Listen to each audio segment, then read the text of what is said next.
Good morning. It is such a pleasure to greet you this morning and to wish you a fantastic week, a successful day, a blessed week, a week that you will see the goodness of the Lord overtaking you and helping you in every which way.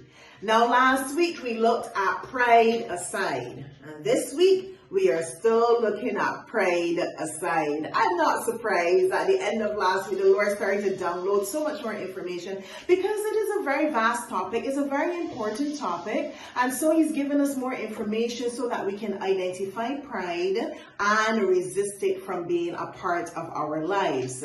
Today, let us start by looking at how God responds to pride, and we're going to go to James chapter 4 verse 6. But He gives more grace.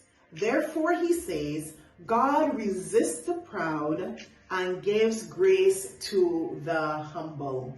That is God's response to pride, or to persons who are proud. He resists them.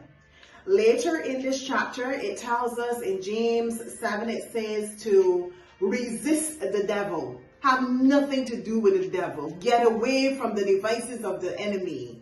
And God is saying here that He resists the proud. He wants nothing to do with the proud. He exempts Himself from associating with the proud. And this is the case because pride opposes God.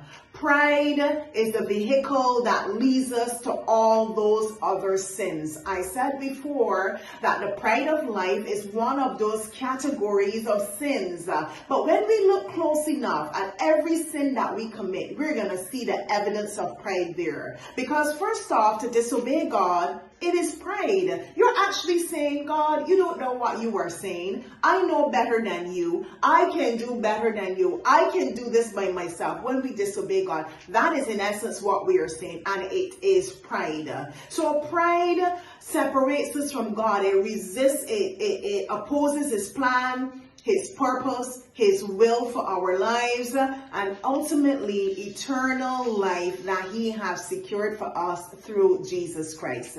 If that is God's response to pride, and He resists pride, shouldn't we resist pride too?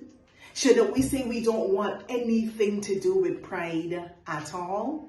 May the Lord bless us and help us as we continue to study this topic of pride aside.